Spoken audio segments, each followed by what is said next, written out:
പ്രിയമുള്ളവരെ, ഞാനിപ്പോൾ കൊണ്ടോട്ടി ഭാഗത്താണ്. നമ്മുടെ കൊണ്ടോട്ടി ഭാഗങ്ങളിൽ വളരെയധികം ഡേഞ്ചറായിട്ട് വെള്ളം ഉയരുകയാണ്.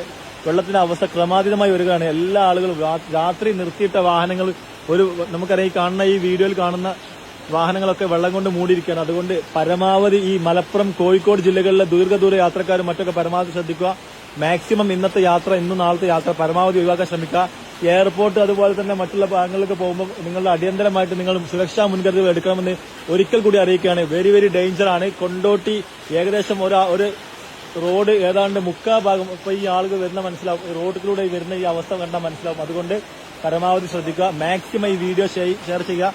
ഞാൻ ഇപ്പോൾ ഈ വീഡിയോ പോസ്റ്റ് ചെയ്യുന്ന ഈ സമയത്ത് തന്നെ ഇതിന്റെ സിറ്റുവേഷൻ ഭയങ്കര ഡേഞ്ചറാണ്. അതുകൊണ്ട് എല്ലാവരും ഷെയർ ചെയ്യുക.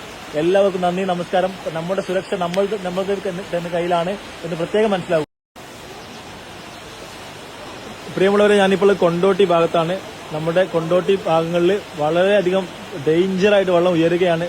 വെള്ളത്തിന്റെ അവസ്ഥ ക്രമാതീതമായി വരികയാണ്. എല്ലാ ആളുകളും രാത്രി നിർത്തിയിട്ട വാഹനങ്ങൾ നമുക്കറിയാം, ഈ വീഡിയോയിൽ കാണുന്ന വാഹനങ്ങളൊക്കെ വെള്ളം കൊണ്ട് മൂടിയിരിക്കുകയാണ്. അതുകൊണ്ട് പരമാവധി ഈ മലപ്പുറം, കോഴിക്കോട് ജില്ലകളിലെ ദീർഘദൂര യാത്രക്കാരും മറ്റൊക്കെ പരമാവധി ശ്രദ്ധിക്കുക. മാക്സിമം ഇന്നത്തെ യാത്ര, ഇന്നും നാളത്തെ യാത്ര പരമാവധി ഒഴിവാക്കാൻ ശ്രമിക്കുക. എയർപോർട്ട് അതുപോലെ തന്നെ മറ്റുള്ള ഭാഗങ്ങളിലേക്ക് പോകുമ്പോൾ നിങ്ങളുടെ അടിയന്തരമായിട്ട് നിങ്ങൾ സുരക്ഷാ മുൻകരുതൽ എടുക്കണമെന്ന് ഒരിക്കൽ കൂടി അറിയിക്കുകയാണ്. Very very ഡേഞ്ചറാണ്. കൊണ്ടോട്ടി ഏകദേശം ഒരു റോഡ് ഏതാണ്ട് മുക്കാ ഭാഗം ഇപ്പൊ ഈ ആളുകൾ വരുന്ന മനസ്സിലാവും, റോഡിലൂടെ വരുന്ന ഈ അവസ്ഥ കണ്ടാൽ മനസ്സിലാവും. അതുകൊണ്ട് പരമാവധി ശ്രദ്ധിക്കുക. മാക്സിമം ഈ വീഡിയോ ഷെയർ ചെയ്യുക. ഞാൻ ഇപ്പോൾ ഈ വീഡിയോ പോസ്റ്റ് ചെയ്യുന്ന ഈ സമയത്ത് തന്നെ ഇതിന്റെ സിറ്റുവേഷൻ ഭയങ്കര ഡേഞ്ചറാണ്. അതുകൊണ്ട് എല്ലാവരും ഷെയർ ചെയ്യുക.